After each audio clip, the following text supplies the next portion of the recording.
हैं, जीएसी के चेयरमैन हैं। राजेश जी, बहुत बहुत शुक्रिया, बहुत ही शॉर्ट नोटिस पे आपने अपना वक्त निकाला, इसके लिए भी बहुत शुक्रिया।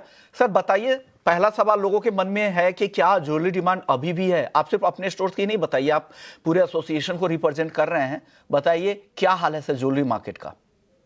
विशु मोहन जी नमस्ते और सभी नमस्ते। दर्शकों को नमस्ते।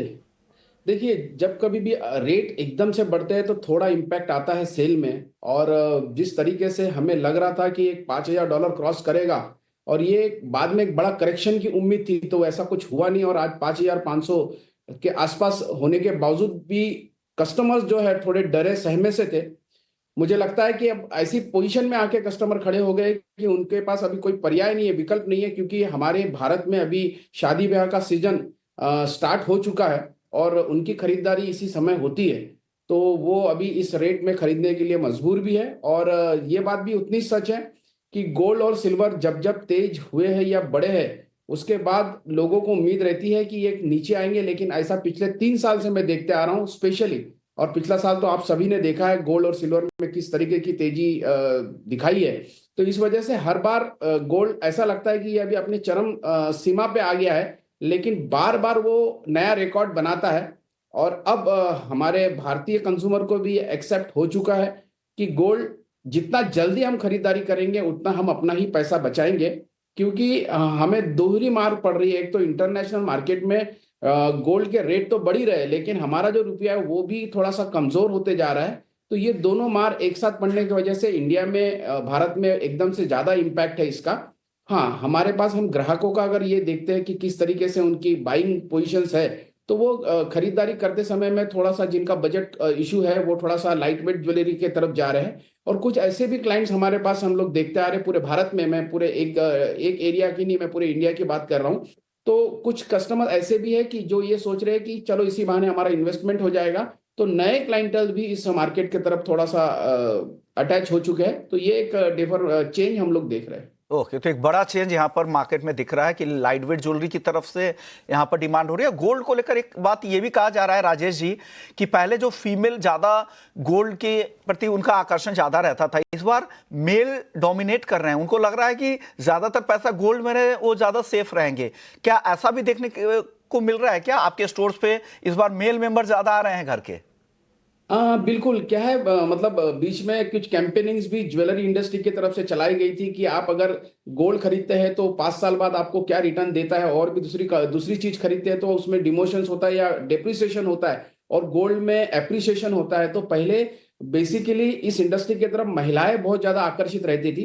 तो धीरे धीरे मेल मतलब जेंट्स पुरुष भी लोग काफी अट्रैक्ट होना शुरू हो चुके हैं। स्पेशली एक और चीज ऐड हुई है कि जेंजी जो नॉर्मली वाइट गुड्स के लिए बहुत ज्यादा अट्रैक्ट रहते थे, तो अभी वो एक जेंजी भी अभी धीरे धीरे ज्वेलरी इंडस्ट्री की तरफ अट्रैक्ट हो रही है। क्योंकि अभी फैशन ज्वेलरी के साथ साथ जो सिल्वर की जो ज्वेलरी है, जिसे हम लोग 92% की जो प्योरिटी वाले सिल्वर जो रहती है, जो बेसिकली लोग स्टर्लिंग करके भी जानते हैं, तो वो ज्वेलरी आजकल जेंजीज में काफी ज्यादा लोकप्रिय हो गई है।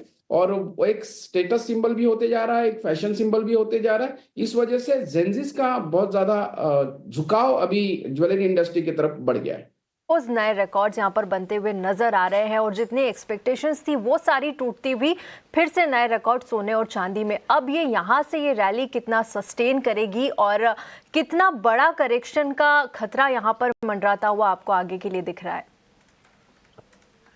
देखिए, ये जो रैली है ये सस्टेन तो कर ही रही है। इसमें अभी फिलहाल हमें खतरा तो एवरीडे बढ़ रहा है, तो रोज खतरा लगता है सबको, पर बढ़ते ही जा रहा है। तो मेरी राय में एक बार गोल्ड की बात करेंगे तो गोल्ड ये हफ्ते में हमने देखा है तकरीबन 300 400 $450 की मूवमेंट हमने आते हुए देखी है। तो यहाँ से मैं फ्रेश बाय इनिशिएट करने में कंफर्टेबल नहीं हूँ। मेटल्स भी बढ़ गया है, सिल्वर भी बढ़ गया है। सो मेरे साइड से कोई एग्रेसिव बाई कॉल नहीं है यहाँ पे, और सेलिंग भी करने ऐसा नहीं है। सो प्रॉफिट आ रहा है तो आप प्रॉफिट ले सकते हो, बाकी नया no no new calls at this level. बिल्कुल, तो फ्रेश बाइंग की सलाह नहीं होगी। अगर प्रॉफिट है तो यहाँ पर आप बुक कर सकते हैं अपना प्रॉफिट। एंजल वन से प्रथमेश माल्या जी भी हमारे साथ बने हुए हैं। प्रथमेश जी, आपको क्या लगता है ये रैली कितना सस्टेन करेगी और इसका जो खतरा है अब करेक्शन का वो कितना गहराता हुआ दिख रहा है? साथ ही कई सारे निवेशक है जिनके मन में ये आता है कि हम बोलते हैं कि ठीक है, थोड़ा सा कॉशियस इस वक्त रह जाइए आप, क्योंकि आगे का खतरा भी बड़ा हो सकता है, लेकिन उन्हें लगता है कि प्राइस तो देखो बढ़ता ही जा रहा है, अगर हम आज नहीं खरीदेंगे तो फिर से शायद हो सकता है कि फिर कभी मौका ना मिले। क्या सलाह देंगे इस वक्त आप निवेशकों को? आई थिंक जिस हिसाब से रैली चल रही है उस हिसाब से आप इस रैली में आप कहाँ भी अपने पोजीशन एंट्रीज बनाएंगे तो आपको मोमेंटम तो तेज ही मिलेगा। बट यहाँ पे एक रिस्क क्लियरली कुणाल ने आउटलाइन किया है कि अगर नीचे गिरेगा यहाँ से तो प्रोबेबिलिटी जो है आपका एंट्री पॉइंट जो है हाईएस्ट एक्विजिशन पॉइंट पे होगा। So in order to mitigate that loss मुझे भी यही लगता है कि फ्रेश पोजिशन जो है वो नहीं बनाना चाहिए, गोल्ड में हो या सिल्वर में हो या कॉपर में। हालांकि जो ट्रेड कर रहे हैं और इंट्राडे के लिए कर रहे हैं या एक आध दो दिन के लिए ट्रेड कर रहे हैं वो क्लियरली स्टॉप लॉसेस डिफाइन करके ट्रेड कीजिए, अदरवाइज ट्रेड ही मत करें बिकॉज वोलेटिलिटी जबरदस्त है सारे कमोडिटी काउंटर में। बिल्कुल प्रथमेश जी, आपकी भी वही सलाह है कि काफ़ी सारी वॉलेटिलिटी है और जो भी ट्रेड कर रहे हैं एक स्ट्रिक्ट एसएल के साथ आप इस बाजार में ट्रेड करिए। चलिए इसी के साथ